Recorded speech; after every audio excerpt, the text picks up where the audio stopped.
वीरपुर गांव आजकल जग्गा चोर के आतंक से दुखी था।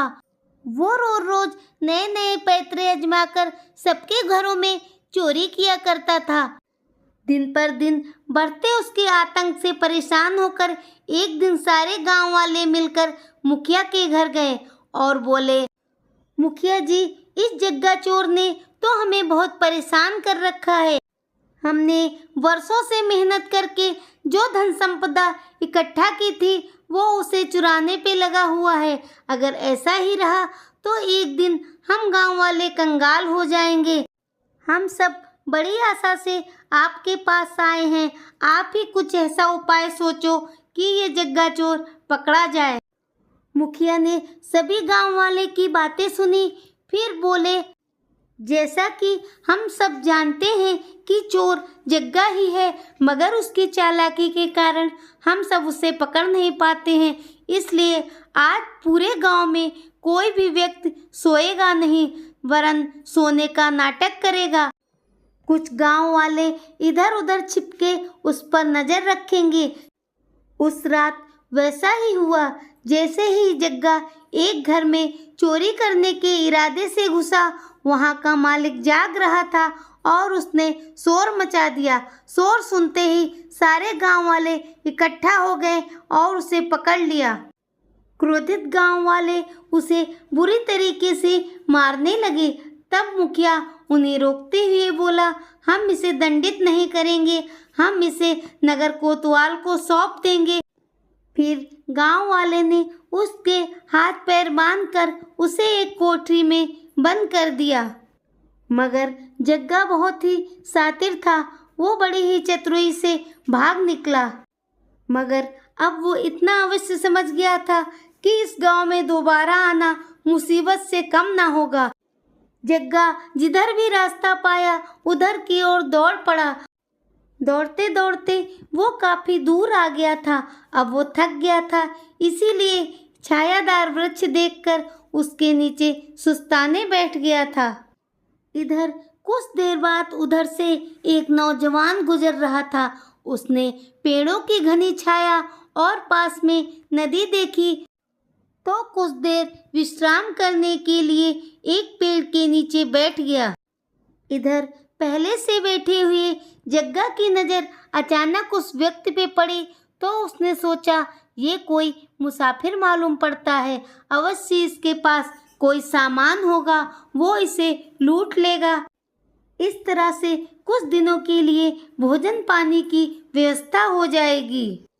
ये सोचकर जग्गा उस व्यक्ति के पास आया और बड़े ही विनम्र स्वर में बोला, भाई, आप कौन हैं और कहाँ से आ रहे हैं? तब वो व्यक्ति बोला, मेरा नाम इंद्र है और मैं यहाँ के राजा मान सिंह का पुत्र हूँ। तब चोर मुस्कुराते हुए बोला, तुमने क्या मुझे पागल समझ रखा है? तुम्हारे वेशभूषा से तो जरा सा भी नहीं लगता है कि तुम यहाँ के राजा मान सिंह के पुत्र हो। तब इंद्र ने कहा, आप बिल्कुल सही कह रहे हैं। मैं पूरे 21 वर्ष बाद अपने घर जा रहा हूँ। असल में बात ये थी कि जन्म के समय ही मेरी कुंडली में घोर दोष था, इसीलिए राजा ने मुझे सोमगढ़ राज्य के एक महात्मा के यहाँ भेज दिया था। मैं वहीं पर पला बड़ा हूँ, वहीं मैंने अपनी शिक्षा दीक्षा अर्जित की है और कल जब मैं पूरे 21 वर्ष का हो गया तब मेरे गुरु ने मुझे सारी बात बताई और मुझे आदेश दिया कि अब मैं अपने घर चला जाऊं। तब जग्गा ने तनिक आश्चर्य से पूछा, अच्छा, तो क्या तुमने कभी अपने माता पिता को नहीं देखा है? तब इंद्र बोले, नहीं, आज मैं इसी बात से बहुत अधिक प्रसन्न हूँ कि मैं पहली बार अपने माता पिता से मिलूँगा। तब जग्गा बोला, राजकुमार इंद्र, मैं आपकी ही प्रतीक्षा कर रहा था। महाराज ने मुझे आपके पास ही एक संदेश लेकर भिजवाया था, मगर माफ करना, आपकी वेशभूषा देखकर मुझे पहचानने में गलती हो गई थी। कल महाराज ने जब राजगुरु से आपकी कुंडली दिखाई थी तो उन्होंने कहा था आपकी कुंडली में जो दोष था उसका प्रभाव अभी 2 वर्षों तक और बना रहेगा, इसीलिए अभी आप अपने माता पिता से नहीं मिल सकते हैं। अगर इस बीच आप अपने माता पिता से मिले तो उनकी मृत्यु हो जाएगी, इसीलिए राजगुरु ने कहा था इस दोष को कम करने के लिए आपको यहाँ से दक्षिण की ओर जाना पड़ेगा। उसके बाद 7 नदियाँ पार करके जो गांव आएगा उसमें किसी निर्धन के घर रहकर उनकी सेवा करनी पड़ेगी। ये बात सुनकर राजकुमार इंद्र बोले, अगर ऐसी बात है तो जहाँ मैंने 21 वर्ष माता पिता से दूर रह के बिताया है वहाँ 2 वर्ष और सही। इतना कहकर राजकुमार इंद्र दक्षिण दिशा की ओर चले गए। जग्गा अपनी इस बुद्धिमानी पे बहुत खुश हुआ। उसने सोचा इस बार उसने एक ऐसा दांव मारा है जिससे उसे धन संपदा की कभी कमी नहीं रहेगी। वो राजसी सुख उठाएगा और सुख चैन में अपनी जिंदगी व्यतीत करेगा। फिर क्या था, जग्गा राजमहल में पहुंच गया और उसने अपना परिचय राजकुमार इंद्र के रूप में दिया। राजा और रानी ने जब अपने पुत्र को वर्षों बाद देखा तो प्रसन्नता से फूले न समाये। उस दिन पूरे राज्य में खूब खुशियां मनाई गई। राजा ने भर भर दौलत गरीबों को दान में दी। साथ ही ये ऐलान कर दिया कि 2 महीने बाद वो अपने पुत्र का राज तिलक करेंगे और उन्हें राजगद्दी पर बैठा लेंगे। अब तो जग्गा की खुशी का कोई ठिकाना नहीं था। राजसी सुख उठाकर वो बहुत ही प्रसन्न था।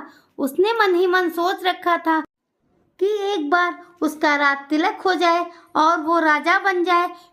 उसके बाद वो असली राजकुमार और आश्रम के गुरु को तो ठिकाने ही लगवा देगा।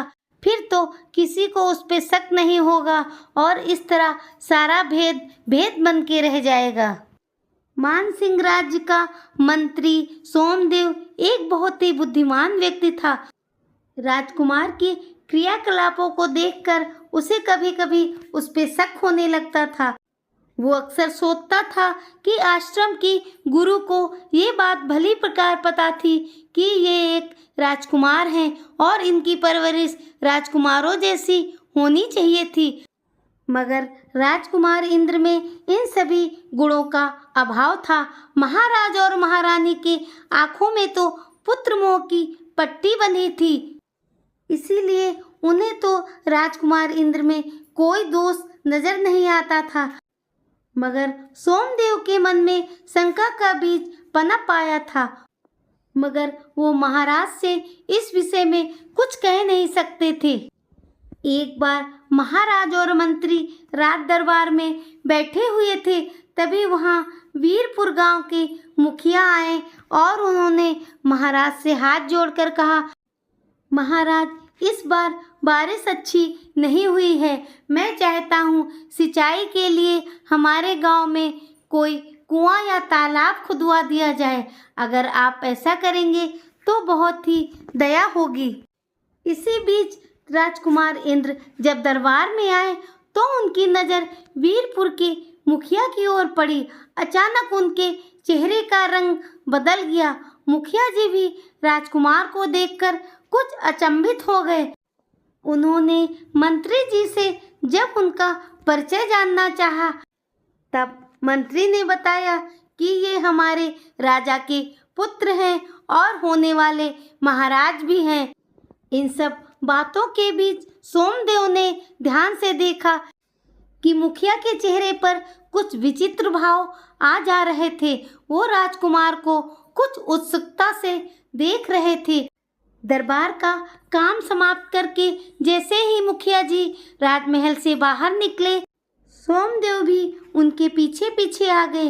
एक स्थान पे उनको रोककर उन्होंने पूछा, क्या बात है मुखिया जी, आप हमारे राजकुमार को कुछ विचित्र भाव से क्यों देख रहे हो? तब मुखिया बोले, नहीं नहीं, ऐसी कोई बात नहीं है, माफ़ करना हुजूर, मगर इन राजकुमार की शक्ल हमारे गांव के एक जग्गा चोर से बहुत मिलती जुलती है, इसीलिए मेरा ध्यान बरबस उनकी तरफ जा रहा था। अब तो सोमदेव को पक्का यकीन हो गया था, अवश्य ही दाल में कुछ काला है। अगले दिन मंत्री ने महाराज से कहा, महाराज, मैं वीरपुर गांव में कुआं खुदवाने के लिए जा रहा हूँ। अगर आपकी आज्ञा हो तो राजकुमार इंद्र को भी अपने साथ लेता जाऊं। उन्हें भी राजकाज को समझने का अवसर मिलेगा। आखिर वो होने वाले महाराज तो हैं। इसी बहाने प्रजा भी अपने राजकुमार से परिचित हो जाएगी। राजा की आज्ञा पाकर राजकुमार सोमदेव इंद्र को लेकर वीरपुर गांव की ओर चल दिया। जैसे ही मंत्री का काफिला वीरपुर गांव में दाखिल हुआ, सोमदेव ने देखा कि राजकुमार के चेहरे की रंगत बदल गई है। इधर गांव वालों को जब अपने राजकुमार के आगमन की सूचना मिली तो स्वागत के लिए वो सब फूल मालाएं लेकर दौड़ पड़े। तब राजकुमार इंद्र ने कहा कि वो कुछ अस्वस्थ हो रहे हैं, इसलिए वो वापस राजमहल जाना चाहते हैं। तभी उपस्थित गांव वालों में से एक बच्चा जोर से बोला, अरे अरे, हमारे राजकुमार तो बिल्कुल डाकू जग्गा जैसे हैं। और इधर राजकुमार इंद्र अस्वस्थ होने का बहाना करके गांव वालों से बिना मिले ही वापस राजमहल आ गए थे। अब तो सोमदेव को पक्का यकीन हो गया था कि ये असली राजकुमार ना होकर डाकू जग्गा ही है, जो कि राजकुमार इंद्र के रूप में राजमहल में बैठा है। और फिर मंत्री ने इस राज का पर्दाफाश करने के लिए मन ही मन एक योजना बनाई। मंत्री ने अपने कुछ गुप्तचर बुलाए और सोमगढ़ राज की ओर भेज दिया।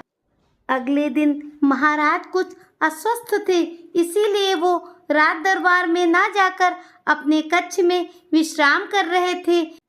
युवराज के राज तिलक की परिचर्चा के लिए महारानी, युवराज, मंत्री और राजगुरु भी वहीं पे उपस्थित थे। तभी एक सेवक ने प्रवेश किया और उसने मंत्री के कान में धीरे से कुछ कहा। तब मंत्री ने युवराज से कहा, आपके गुरु आए हैं, वो राज तिलक से पहले आपको आशीर्वाद देना चाहते हैं। तभी वहां पर एक महात्मा ने प्रवेश किया और कहा, पहचाना मुझे युवराज? नकली राजकुमार ने सोचा, अच्छा तो ये वही गुरु होंगे जिनके आश्रम में रह के राजकुमार ने अपनी शिक्षा दीक्षा ग्रहण की हो। और इतना सोचकर वो अपने आसन से उठ खड़े हुए, महात्मा को दंडवत करके बोले, अरे गुरुदेव, आपको भला कौन भूल सकता है? आपके यहाँ रह के ही तो मैंने अपने जीवन के 21 वर्ष बिताए हैं और आपसे अनमोल शिक्षा ली है। तभी उस कक्ष में एक और महात्मा ने प्रवेश किया। मंत्री ने उठकर उन्हें स्वागत सत्कार किया और आसन पर बिठाया। फिर मंत्री राजकुमार की तरफ देखकर बोले, बताइए युवराज, इसमें से आपके असली गुरु कौन हैं? अब तो नकली राजकुमार के पैरों के नीचे जमीन खिसक गई थी। वो समझ गए उसकी पोल खुल गई है, इसलिए वो महाराज के चरणों पे गिरकर माफ़ी मांगने लगा और गिड़गिड़ाते हुए बोला, महाराज मुझे माफ़ कर दीजिए, मैं आपका पुत्र नहीं हूँ, मैं तो एक जग्गा चोर हूँ। इतना सुनते ही महाराज के क्रोध की कोई सीमा ना रही। उन्होंने तलवार खींच ली और बोले, दुष्ट, तुमने मेरे साथ विश्वासघात किया है। तुमने मेरी ममता का मजाक उड़ाया है। इतने वर्षों से जिस पुत्र के विछोह में मैं जी रहा था, तुमने उसका फायदा उठाकर मेरे साथ बहुत बुरा किया है। तभी उसके असली राजकुमार ने अपने गुरुदेव के साथ प्रवेश किया। वर्षों बाद अपने पुत्र को देखकर उनकी आंखें खुशी से बह निकली। फिर उन्होंने सैनिकों को आदेश दिया और कहा, जाओ इस दुष्ट जग्गा को ले जाओ और इसे मौत की घाट उतार दो। फिर राजा मंत्री की ओर देखकर बोले, शाबाश सोमदेव, तुम्हारी बुद्धिमत्ता से ना सिर्फ मुझे अपना पुत्र प्राप्त हुआ है, बल्कि प्रजा को अपना असली युवराज भी मिला है।